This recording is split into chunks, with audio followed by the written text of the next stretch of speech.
Can you hear me? No, I can't hear you. Try again. Can you hear me now? Welcome to What Do You Bring to the Table? Back in college, I took an acting course with a teacher named Mark Lewis. That class changed my life in many ways. It was more than an exploration of acting. It was an exploration of self, of being human. There was this exercise from his Acting 1 class that I remember called, Do You Hear Me? It worked like this. One actor would deliver a line from a scene we were working on, then pause and ask, Do you hear me? Your scene partner would pause and respond with either, Yes, I hear you, or No, I don't hear you.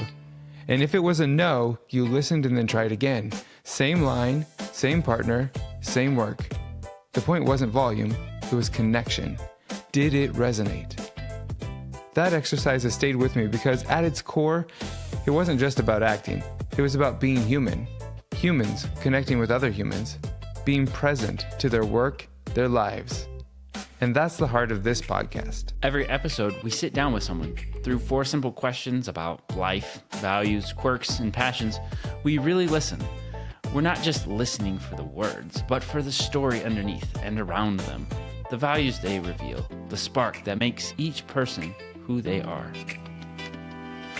So whether you're a host stepping into this space, a guest, or a listener pulling up a chair, the invitation is the same. Lean in, listen deeply, and discover together, what do you bring to the table? Whoa, what do you bring to the table? Hello, everyone. Welcome back to What Do You Bring to the Table? This week we got Adam Scanlan. Hi, everybody. I don't know who listens to this, but you do, and we appreciate you. Yeah, this is for you. You know this who you is are. for you, everyone who's there. So, Adam is our sad, tragically wandering guy from our group who has gone into the Black Hills and never to return. Just kidding. He comes back several times. But anyway, he's been seen before on our Walking in Circles book review on Julia Cameron's book, Walking in This World. That's what it is. I couldn't remember the title when I was talking to Hunter last week, but yep. And so he's here and we're ready to throw down. Yeah. Find out all about Adam, peel back his onion layers.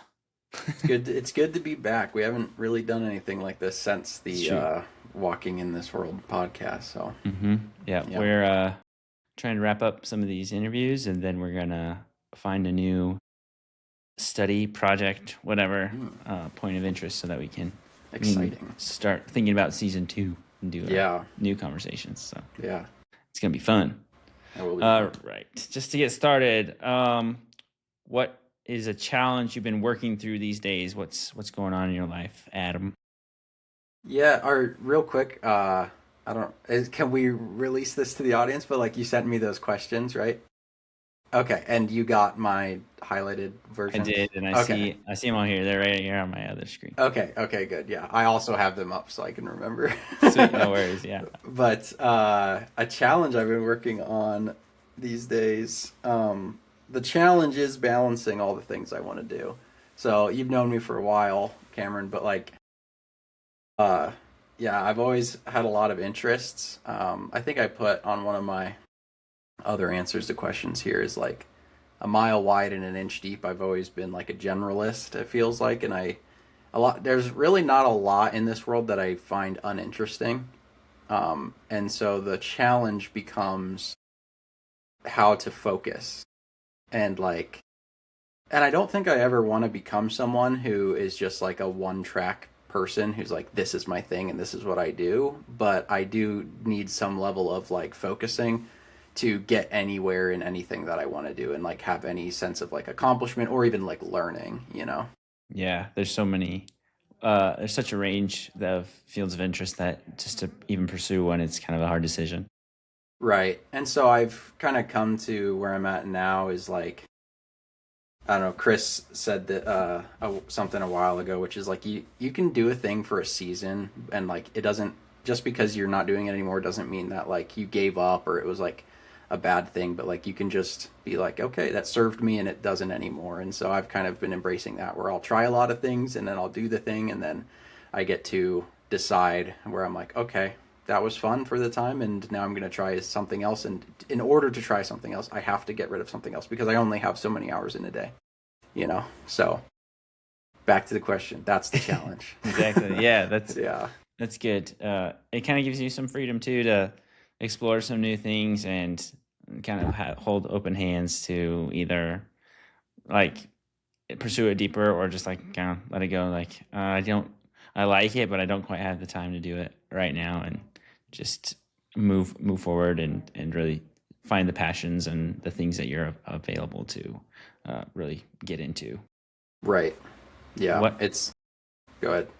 I was just going to say, what's that, not like, it's like one of those fallacies, or like gambler's fallacy, or like, it's like, opportunity cost, where, yeah, if you spend time doing something else, you are losing an opportunity to do something. So you really just have to balance like how you want to spend the finite time you have. Right. You don't have to do all the things, or you can't do all the things, but Right. just because you're doing one thing doesn't mean you can't do another. It's just finding the amount of energy you can spend on that or not. Yep. Totally. Nice. What are a few of those things that you've been trying to balance these days? Yeah, so right now, obviously work is like a big one for just about anybody in the workforce, is, you know, at least 80 hours, if not more, every 2 weeks. So, balancing that, and then with like home life and, you know, interacting with my wife and my dogs and stuff like that, and then personal projects. So things around the house I try to do, you know, I've been trying to do some woodworking things, building things for the house, then just general upkeep, and then like health and wellness things. So I like to try out new recipes and cooking and stuff like that, and then exercise and the different types of exercise I like to do. I always like to, you know, change it up. I'll go running one day and jujitsu another day and weights another day, and I don't really have a plan. I just do what I feel like I want to do. Nice. For jujitsu, is the gym open all the time and just whoever's there kind of spars with each other, or is there like a set day for like class or? Yeah, that's a good question.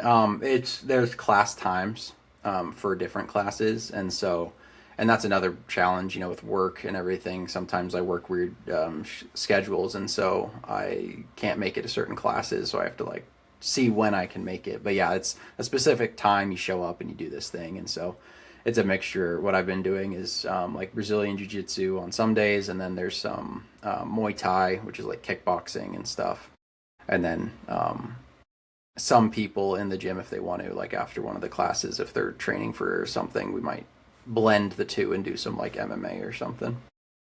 Nice. Yeah. Do you have other classmates or whatever who are in some UFC kind of MMA fun or Yeah, I'm trying to think. Some of them in like the Muay Thai classes have some UFC fights that or not UFC. That's like the professional, but MMA. Yeah. You know, amateur MMA fights that they've done.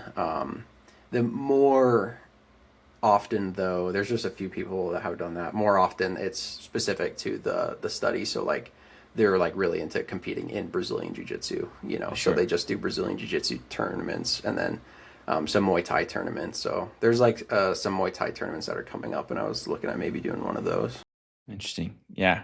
Have you noticed any crazy things from those people who've come back from the tournaments, like broken arms, black eyes, crazy? Yeah, I guess I don't know if honestly, what I've seen mostly is when someone comes like back like right away from like a fight or something, they usually don't come to class for a while, because like it takes a lot out of you, you know, like physically, like you're kind of beat up, and so sometimes it'll be like a month or so before they start showing up regularly again. Yeah. And then by that time they're mostly healed. But yeah, not a broken arm or anything. Usually just your good old concussions and black eyes and scrapes and bruises. Yeah. Oh my gosh, that's funny. Yeah, that makes sense. It's letting your body recover is very important, and in any sport, it takes some Yeah. time. Well, and you think of like if you run a marathon or something, you have to have recovery time after that. Like just the act of being physical, um, for lack of a better word, like degrades your body. Like it breaks down in some way. Hmm. And then also this sport is physical, and there's another person punching and kicking you. Like Yes. you're getting like degraded from the inside and the outside. Yep. Like so, it's a Yep. lot of recovery. Yeah. You're breaking your body down as you're trying to break someone else's body down Yeah. in While they're a trying to break your body sportsmanship down. kind of way. Yeah. Yeah. Yeah. Exactly. Oh, that's good. Yeah, because honestly, even part of that breakdown is also the recovery helps you get stronger, and it just hardens your muscles and your bones a little bit more just to do that. So Yeah. Yep. it's important time. Hmm. Good. Um, are any of those tournaments local? Are you thinking of traveling a little bit for those? I think the Muay Thai ones are mostly in Denver, so Okay. it's a little bit of a travel. There's some things that happen in Rapid City, but not so many. Nothing that really happens in town. Actually, well, I will take that back. Like the gym I train at hosted a in-house tournament a while ago, but I was working, so I wasn't able to attend. Gotcha.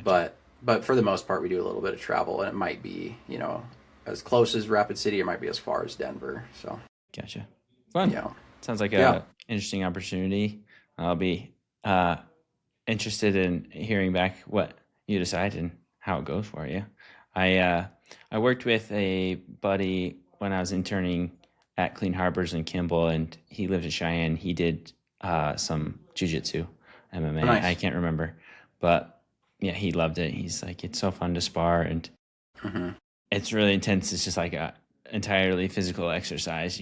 It's almost like wrestling, but you got to be thinking well and also using your entire body and your strength to try to manipulate your opponent in a way to win or whatever. So Yeah, when you get past just like I mean, it's like any sport. You and I play sand volleyball and stuff, and you're leagues beyond where I'm at. But like, where you start the game and it's all about, oh my gosh, like setting is so hard or just hitting the ball. But then you get past that and that becomes second nature. And now you're on to the next aspect of the game, which is like maybe just the technique of hitting it well, and then you're on to the aspect of like where do you hit it and how do you, and then it's like then the mind game, like the chess tournament of like, yeah, okay, well then now they think I'm hitting it here because this is how people normally do it, so I'm going to hit it here, but now they're thinking I'm going to think that, and so anyways, yeah, in every sport you have that, and so that's what I like about it, because yeah, as you get beyond just like the physical conditioning of the sport, then you get into like the actual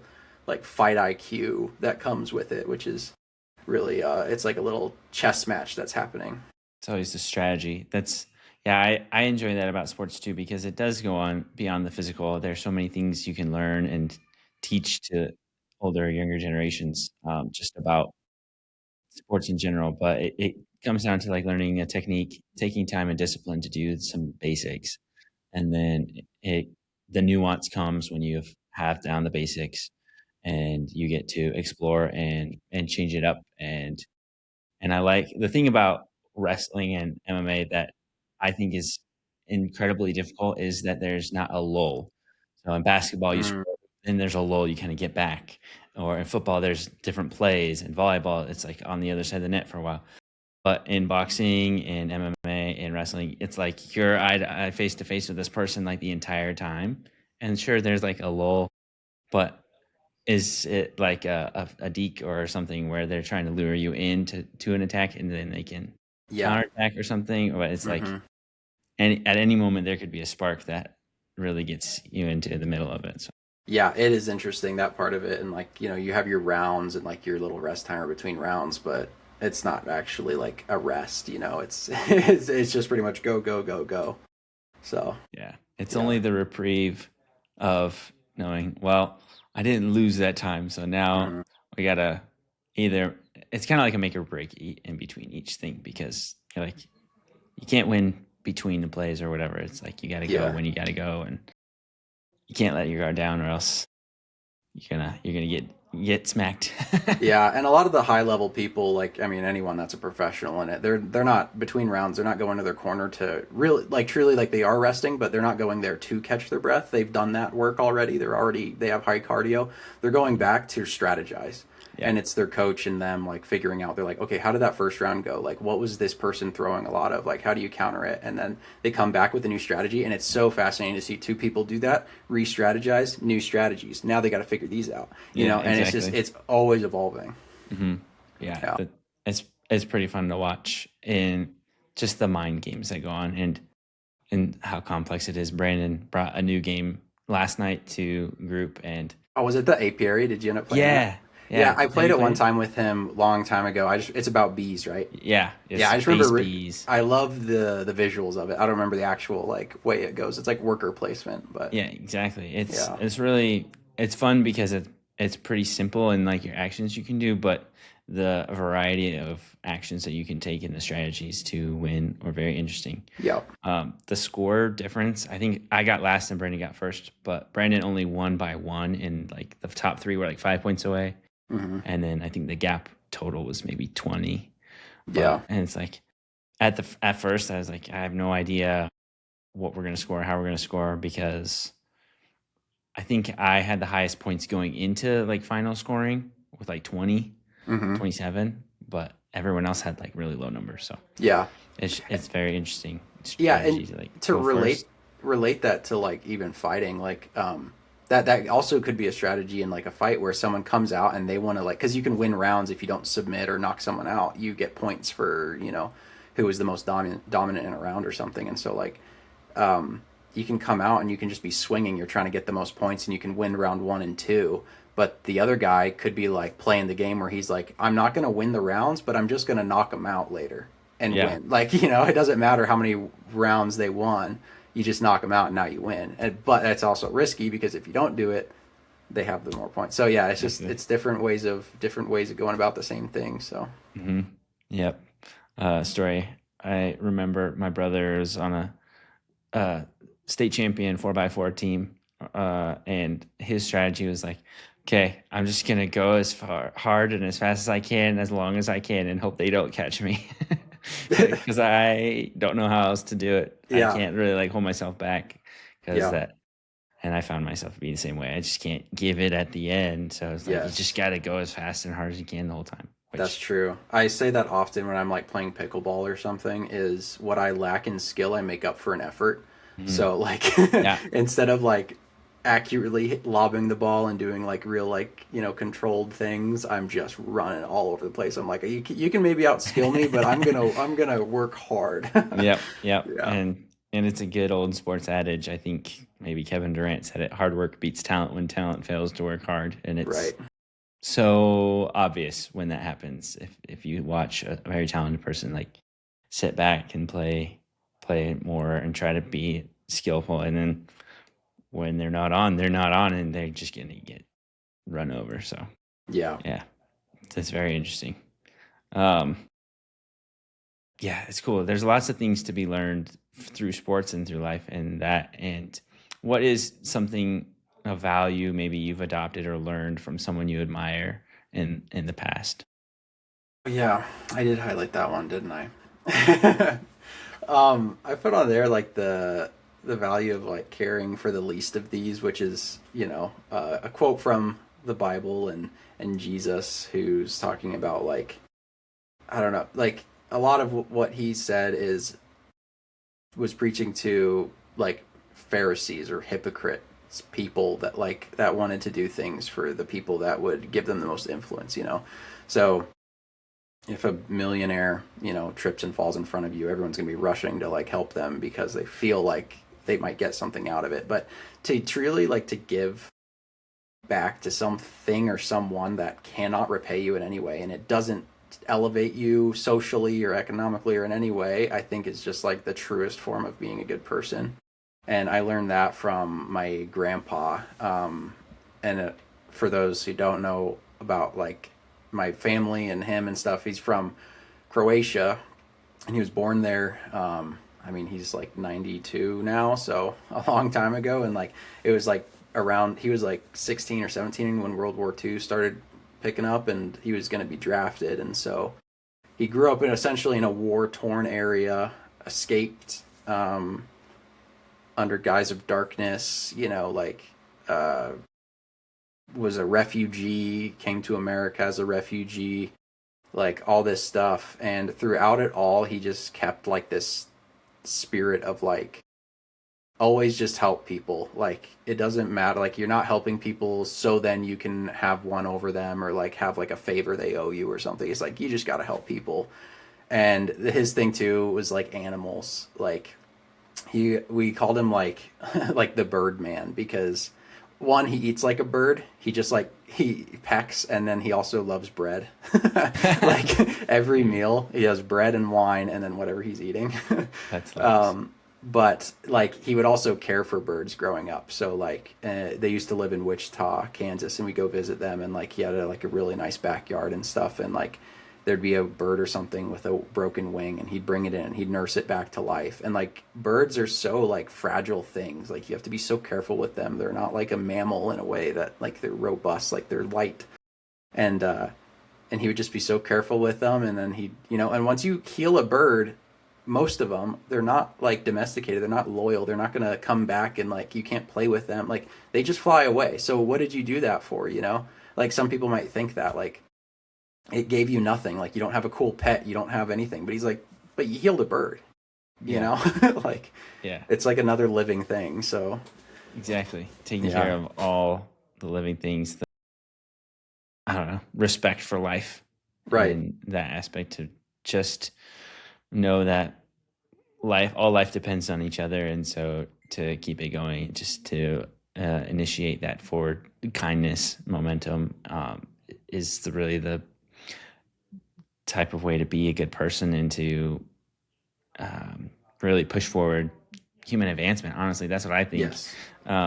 As when we can work together and put aside our differences, or to learn to accept and love people, is when we actually get to have a chance to know someone, and who has ill will towards someone who's like trying to be nice and kind to them all the time. I mean, if it's a person you're regularly around, that feeling that kindness is going to be reciprocated at some point. And if not, it's some trauma they've had from like not having that in the past, and they have to work with themselves to get through that. And that's hard, but I think that's also healing. It's like it's a superpower of the world. Yes. Yeah. And we've kind of lost it, I feel like, in some of our thinkings, especially. I mean, we can point fingers and blame wherever it came from, but whatever it is, like, I would say, like, especially in the capitalistic society, it's like, does this make me money? Does it benefit me, in some way this way? But sometimes I call it like stupid love, where you just like, it literally doesn't make sense. It doesn't make financial sense. It doesn't, but you just do it out of pure compassion. I think also, like, another story like with him is like, he likes to go fishing a lot in Croatia, and he would troll, like as he goes out to his main fishing spot, he'd troll a line behind, and he snagged a seagull one time that was sitting on top of the water, and it came up and snagged it, and he pulled it in, and the seagull, was fighting as, an animal does when an apex predator grabs him, Right. and he takes the time, however long it takes, it was like 30 minutes to unsnag this seagull, and he's getting hooked himself because the seagull's like flapping, and he's still just patiently going to unhook it to get it out, whereas like, if you're a commercial fisherman, you just cut your line and you put a new thing on, and you let that seagull live with a hook in its foot, because that makes the most monetary sense. It doesn't make sense to take all the time to get this one seagull unsnagged. But I also think, I can't remember what it was or who said it, but like, one of the earliest signs of what we could say is like the evolved human was when they found a healed femur, because it showed that a broken femur, which would normally be a death sentence, I mean, a broken really anything back in the day, someone took the time to heal, like to make a cast, to set it, to sit with that person, to now a person who cannot produce, who can't go hunting, is being cared for by another, and to the point of like healing that bone. Like, that's like one of the earliest signs of like evolution. Like, we've evolved beyond animal. Yeah. Yeah, that's super true. I think, yeah, that makes so much sense when we come together and care for each other. That's the sign of true human advancement is like, how do we have communion and integration with the world around us? I mean, like you mentioned capitalism and like even our political society. I mean, in America, but everywhere around the world, if it's polarized, then it can take away some of our thinking processes, our empathy with other people.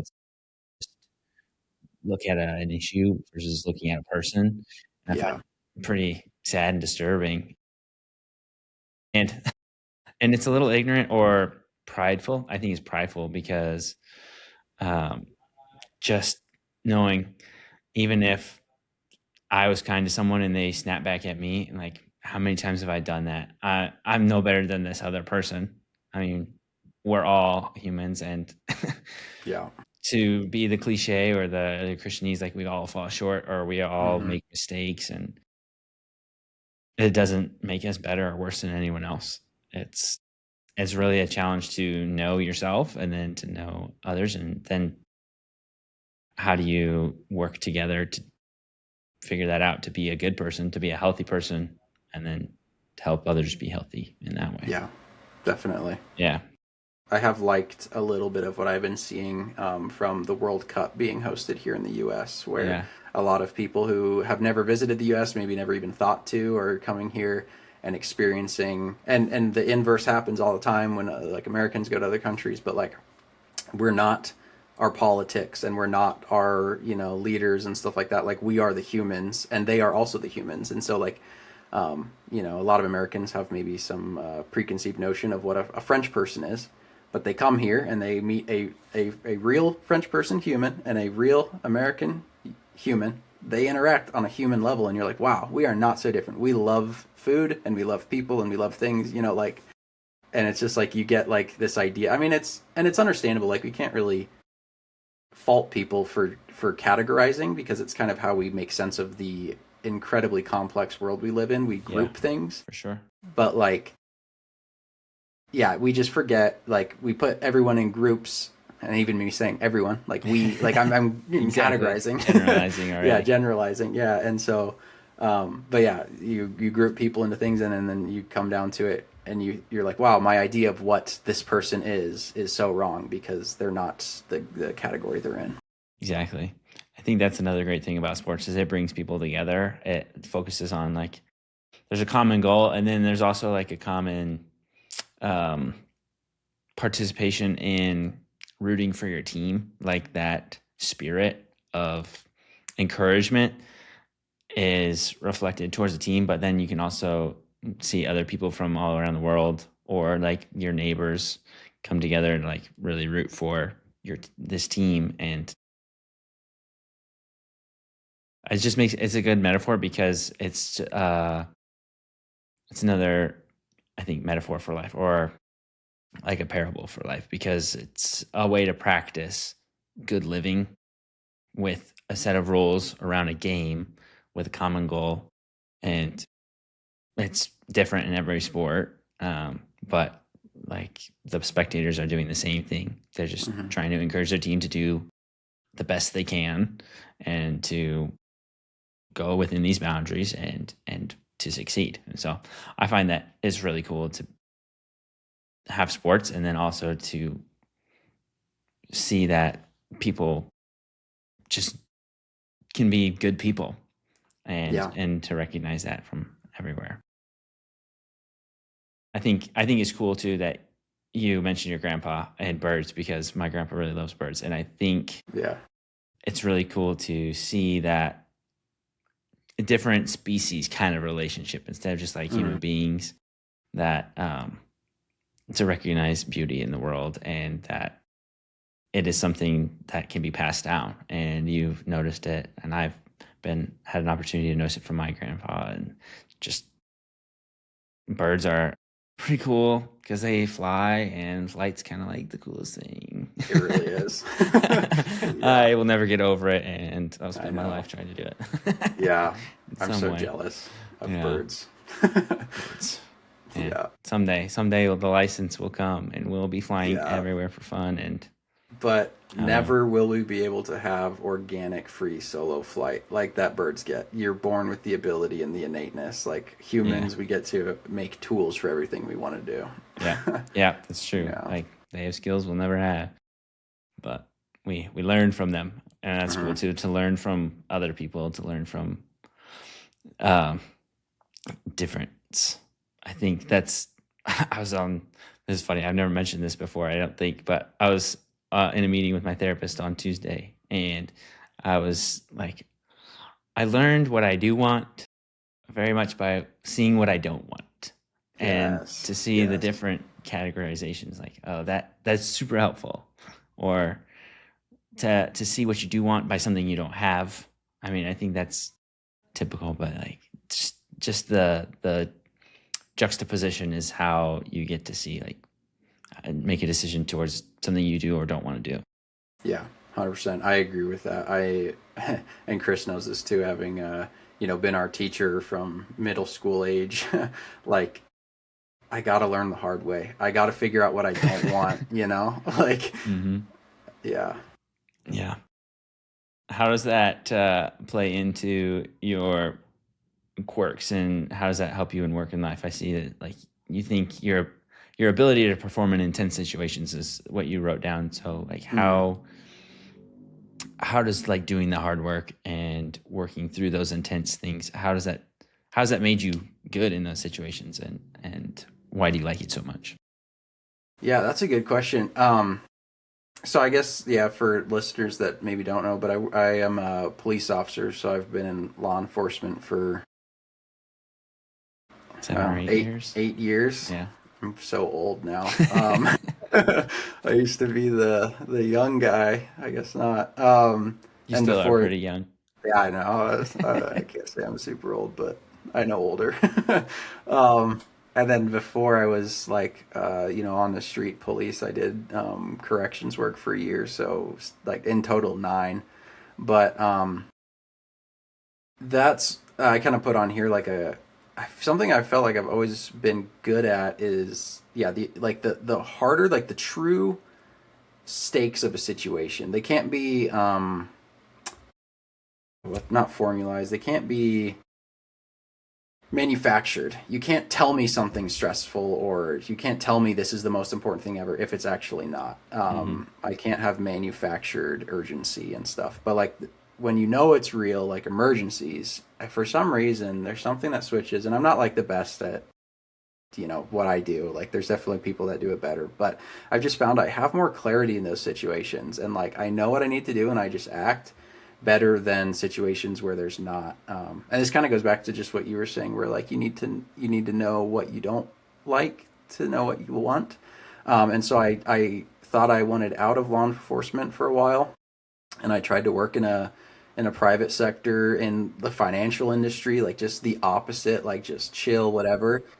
And I love the people I work with, and it was great. Like, but the job type, I was like, oh my gosh, this is the worst. Like, I can't. And there's like people, bosses and people coming up to me and being like, we have to get this. This is the most important thing ever. I'm like, it's a flyer. Like, it's not like no one's dying, no one's like bleeding out. Like I can't, and so I can't have this manufactured urgency. But when it does exist, I feel like I am able to perform. So I guess a couple of things on that I've recognized is, one, I was able to experience what I thought I wanted, found out not really what I want, helped me like have a renewed passion for what I do. And then also, and like on just a more practical sense, because I do like to, I feel like I'm a pretty practical person. I dabble in the spiritual, but only when it applies to the practical, which I think it's all intertwined, Yeah, absolutely. But like I recently, and like a year or two ago, got diagnosed with ADHD, and I never really like considered I had it, because I have the version of like, I can't remember what they're called. There's like different types, and so there's like the hyperactive, which is like your classic, and I always thought that's all it was, and so I was like, well, I'm not that, I'm not bouncing off the walls, I'm pretty chill.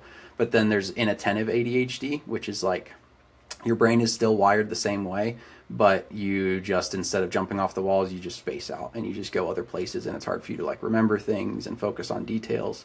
Anyways, all that to say, I got that. And so one of the things that like that type of brain does well is with urgency. And so that's why like people with ADHD wait till the deadline, like the last minute, because now they have like something that spikes them to like to act. Yeah. And so I guess that kind of clicked a few things for me where I was like, okay, that makes a lot of sense, because I've always been that way, where I need like a real thing to like really push me forwards. And I thought it was just laziness, and maybe it is to some extent in some ways, but yeah, I don't know. I don't think we can attribute everything to just character flaws. Sure. I mean, it can look like that, and maybe that's something you like, but also like a predisposition you have, and that's okay. Um, and I think your choice in career and like just seeing the difference of working at the bank and marketing versus being a cop, it speaks to more like what you're saying about helping people, being a personable person, because you don't really care about the capitalism. Like it's so relative. It's not like who are you affecting. It's like you're trying to get publicity for a bank who has money to deal with other people's money to continue to do with more money. That's like such a made up thing. Yeah. And instead, you'd rather be out on the streets, kind of in an intense and physically, mentally demanding job, emotionally demanding too. But you get to see people, you get to work through people, and you get to see the struggle of life for those who are either less fortunate or even those who are just not able to or working within the functional bounds of our society at this moment. And so you have an opportunity to speak into their lives in a way and to like help protect and serve literally other people. It's not just a slogan. That's totally a Yeah. slogan. And yeah, so you're really caring for everyone in your city, and also caring for those who come in and out and who are in and out of the system or whatever you're doing. And that, I think that just speaks to your character a lot as someone who cares. And Yeah. it's important to be people and to be kind and to just put your best foot forward and have hopefully help society do that too. Yeah, I agree with that. And like, I've always thought, I'm not like, I wasn't born a cop, and I'm definitely, I see a lot of people who it's like, dude, you were born to do this. Like, you're like, like if they had a template for a cop, like that's you, but that's not really me. But I do think like, as of right now, it is the best way I can serve. Like, until I find some other better fit, in the world, this is like the best one. And like what you're saying too, with like the banks and stuff, I think they do serve an important function in the society we've built. And it was explained to me, it's like, yeah, people got to get loans, like you are doing an important thing, but I just can't really buy it as much. It's not as real to me as like the physical, like hands-on work. Yeah. Yeah. It's like one level up from basic survival, It's Right. kind of like houses are already built and made, and it's not like the act of building the house of like Exactly. getting the shelter Yeah. that you need. Yeah. Yeah, that's true. And maybe I'm just not like big brain enough to like do that. But that does reach another point that I keep learning about myself. And like, like whenever you like hear something like personality test or something, you're like, oh my god, that's so me. Like, I never thought about that. Like, I love doing that. Like, just like finding little things that I'm like, oh, that I resonate with that, or like that explains something I couldn't put into words.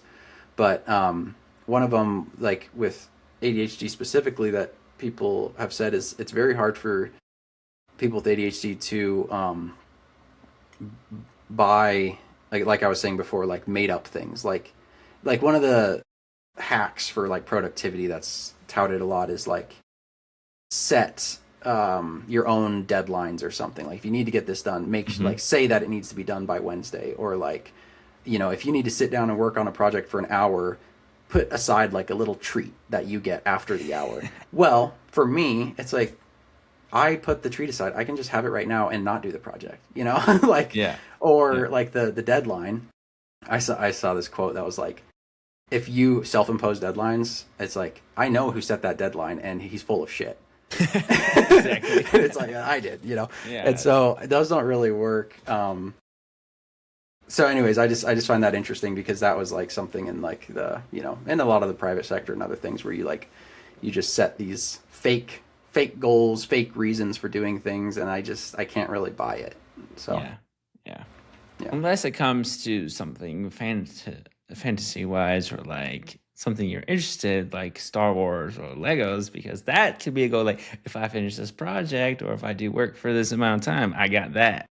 Yeah, that's true. I think I've done this like on my own before. I've like read about it, and it's an actual work like way to for people with like ADHD to kind of like life hack themselves, for lack of better word there. But like you like front load the reward. So like my wife Hunter, she gets on like she's the opposite. She has a normal functioning brain, and like she like is like, let's do all the chores and then we sit down and relax. And I'm like, let's sit down and relax so then we have energy to do the chores.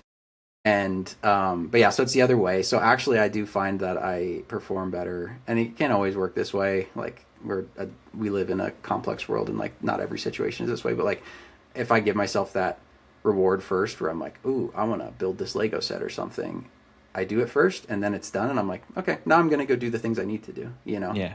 Yeah. So little opposite, but It is interesting. I do like that you mentioned that about you and Hunter, because we talked about how you two were pretty different in a lot of ways, your communications, your motivations, and such, which was really fun. So you'll have to listen to it. I just posted it today. I know she told me that it was posted, and I tried to get a listen in before this, but then I had some other things pop up, so I didn't get a chance. Yeah. Yeah. But it's good because it's just both things are true. It's like it's just like the fight or the strategy thing that we were talking about earlier. It's like you could go really hard and then get 80 or 90% of that whatever done, and then the last 10% is just something you got to do, and you can relax and you don't have to feel stressed and strange about it. Or you can just relax, have the energy, and when you feel the energy, like kind of go with the flow and work with it that way. And I think both are really necessary. I've noticed sometimes, I think school and a lot of kind of work, societal, like capitalism stuff, kind of works on like the more structured, do it quick or do it fast kind of way. And maybe the artistic side of society, like when I switched out of that into kind of my own business, into like writing, it was easier to do what I wanted when I was like relaxed, more Yeah. flow, like have more energy, or take time to like take a step back and then be able to take account of myself and what's going on. So I think it's, yeah, once just figuring yourself out, like we were saying earlier, is it's difficult, but it's okay. There's like not a wrong way to do it. Right. And I think that's the key is you have a little bit of humility in yourself. One, like I try to think like I don't know the right way to do everything, and also like I need to stay humble enough to know that like my way of doing it doesn't mean it's the best way. I think a lot of people maybe get that where like it works for me so it's the best, and it's like no, like I totally get like Hunter's like you want to do everything so you can relax. Like that makes logical sense in my head. It's hard for me to do that, and sometimes I do hard things, so I do it the way that she wants, Sure. But it does help having like a spouse, I think, that is maybe different to you in some ways. You align on the important things, but like she definitely pushes me in good ways where like and vice versa. She understands how I function, so she like gives me grace in some areas, but like she absolutely is so helpful in some of those things where like I can't find the motivation to get a project started, or like to start the dishes or something. And so she is like, okay, I'm gonna start them, and then when I see her start, then I'm like, okay, now I can help. And so we work really well together in that. And then like the other thing I have issues with is finishing projects. Like if it's something I'm really excited about, I love like getting it going, because you have like all this dopamine of like starting something new and the excitement. And then once you get like 90% done, you're just like finishing touches, it's like, oh my god, it's all done now. Like it's essentially there, but now this like the worst part is left, which is the not fun finishing. And then that's where she usually steps in and just offers me like kind encouragement Yeah. to finish it. That's Not super nagging, just like just like, Yes. hey, it would be great if you finish this. Here's like some practical ways to get started, or to finish it, So Yeah. That's yeah. cool. Yeah. I admire that. I see in this last couple conversations with you and Hunter, it's been cool to see how you guys really work together well as a team. And I've seen that you guys have a great relationship from the past, but it's cool to see like these new features that about your life. It's nice to have like one of those partners who Yeah, super. really kind of gets you, but also like it's not you. It's you got to work together and figure it out, but also like uh, your lows aren't so low and your highs aren't so high, or really you balance each other well is what I'm trying to say. And Yeah. And I've always like, we're super lucky that one, we just like whatever in the cosmos made us the way we are, it works out. But also that we like, I mean, we have dated and known each other since we were like 12. And so it's like, I always feel for people who are later in life and you try to meet someone new and like everyone has their baggage. And I always said like with Hunter, it's like we packed our bags together because like we just grew up together essentially. So it's like it's nothing new where I'm like, oh wow, why do you do that thing? And it's like, oh, because of all of this history I have. And it's like, no, I was there for it. So sure, yeah, you got Yeah. to know at several influential stages of growth and like Right. becoming, and it's pretty cool. Yeah. Yeah, that's so nice. Hmm. Yeah. Yeah, talking about just things that you're passionate about. Like let's get into Legos. Let's get into Star Wars. Like I wasn't gonna ask this question, but I'm all about it Yeah. now. We kind of already Right. prefaced it. Like, why do you like Star Wars so much? Why do you like Legos, and what's your tick? Why is it so fun for you? Yeah. I love these questions. They're so hard. Like you Yeah. sent me this list and like I'm like, oh my gosh, I've never thought this hard about this thing or whatever. But yeah, and then that got me thinking about it. I'm like, why do I like these things? And so like for Legos, I think for me, it just for the satisfaction of following an instruction and this pile of things becomes like something new, like a living thing that you put together. Excuse me. And like, yeah, you followed a set of instructions, and so you built what you were told to build, but you can also change it if you want. But still, there's a satisfaction of like completing this thing and turning something from one thing to another.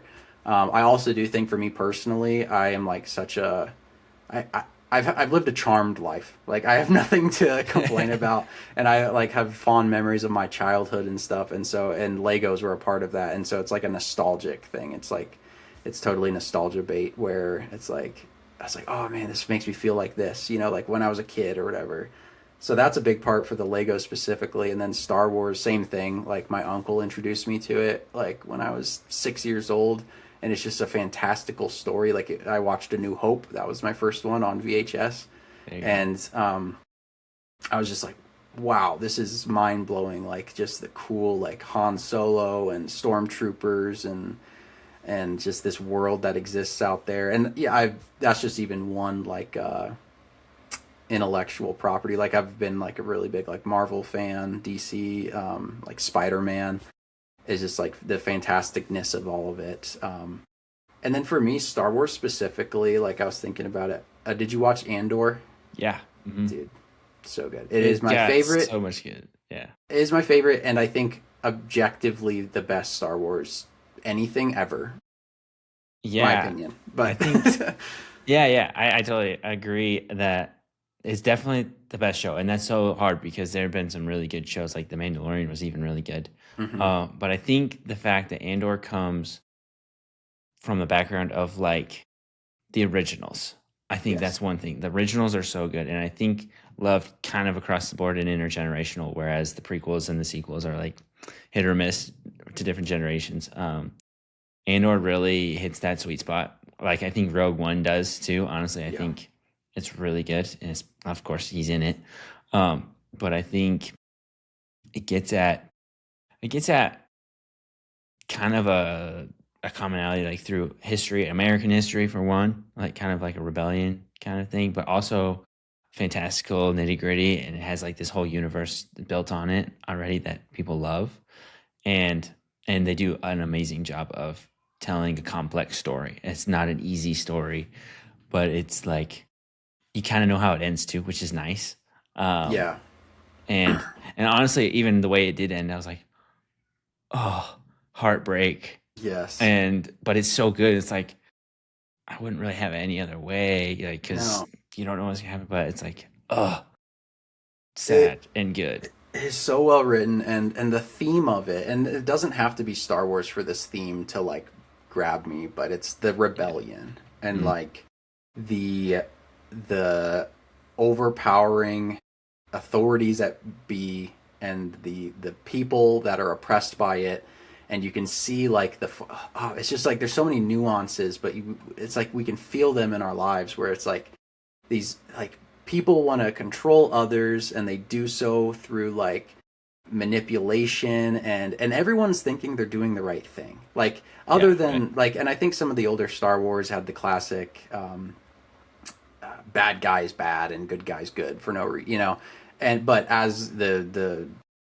genre and like the The property universe itself, the expanded. universe expanded, Yeah. people like understood the nuance, but everyone thinks they're doing the right thing, and it's like it's such a fascinating thing to see like these very devout soldiers of the empire thinking that this is the right way to do things, and then the rebellion being like this is oppression, and like they see the effects of it, and then also like what a rebellion looks like it sticks with me like the you can just sit back and like take your licks sort of thing, where it's like you can be a good little citizen and whatever. Or if it gets like to a point, this breaking point where like they try to fight it in the right ways, they try to like Mm, Mon Mothma's in the council and she's trying to fight it exactly. legally, but it just keeps not working because of the corruption, and then they get pushed to a point where they're like we have to speak their language, and the only language they know is fighting. Yeah, And so, exactly. and I'm not like advocating for that, but it is just an interesting take where we just need to recognize that as like people. It's like you can't fight in a system that's rigged, like, so that's the Yeah, importance of having a good system and having right. fairness and stuff like that, and have the ability to fight in non-violent ways. um, but yeah, then if it is like to be a part of a rebellion, and a rebellion, like I think about the jailbreak scene, Uh-huh. Yep. with what's the guy, he motion caps Gollum and all that, Yeah, right. Andy Serkis. Right. But like it's it's the power in numbers. Like he was all telling them, like it's like very few guards because they feel like they control you because they've broken you and your spirit. But you have to make that switch, and like you all do this thing together, and it's like it shows how like powerful you are as one, and you have one goal and one way out, as he says. Yep. So Yeah. I found those themes very very compelling, and it just happens to be Star Wars. Yeah. It's so cool. It is. Yeah, I think it definitely speaks to two things in you, the like again the humanity, and then coming together to resist an oppression and a slaving force, like a it's not just oppression, it's like damaging. It like Mm-hmm. really takes advantage of people. It's based on a hierarchy and an imbalance that shouldn't be there, or an idea that's based on incorrect values, or like just not helpful for people. And so um it speaks to that in you. And then also it's just like this fantastical idea. There are technologies and um amazing forms of transportation and universes and like planets that are all different and interesting, curious to learn. And so I think that's really cool. It brings people together to work as one. I think that's kind of the irony of a lot of like the empire and of large systems that try to bring people together. And sometimes, I mean, it's effective either in the Mm-hmm. positive or the negative. So like they do what they want, or in their lack, the opposite becomes that thing. And Yes. so that's kind of interesting. Um, Yeah, yeah, because and I think that was the like and or specifically, it tried to show the both sides where like you have moral ambiguity on both sides. The rebels aren't Yeah. good, like Yeah. by Yeah. themselves. You have individuals fighting and doing their own things, and you had some people self-serving on both sides. But like, there was like little bits and pieces. I'm trying to remember like The detective and the ISB agent or whatever. yeah, and then Those there was guys like that part where like Cassian's with that group. There's a lot of infighting in the rebels, and it's like Uh-huh. it's because they're almost in fighting the empire are becoming their own little empire, and it kind of shows that where it's like power is just corrupting, and like as long as you're fighting for power, it's gonna be a bad thing. You need to fight for the people, and like yeah. Anyways, Yeah.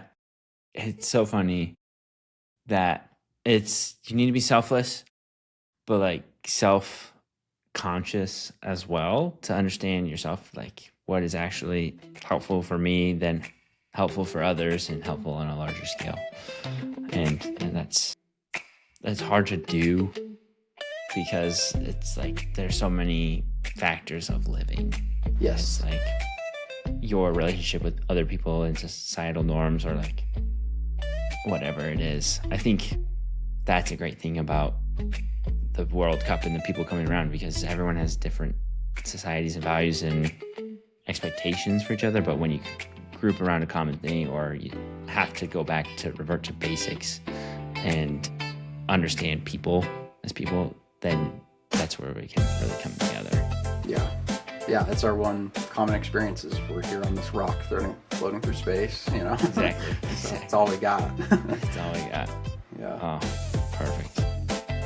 Thank you, Adam. I think we're gonna probably end right here just to make sure we don't run too long, but we can chat for a little longer. Thanks for coming on. I mean, it's good to talk to you. Like I told Hunter last week, hopefully we can get up there sometime in the future to hang out with you guys because it's a lot of fun and we enjoy that. But it's been great to get to know you deeper, and it's been a great conversation. I like a lot of the ways we think, and they're similar, but we're like so different too. Totally. Just enjoyable to see you and talk to you, man.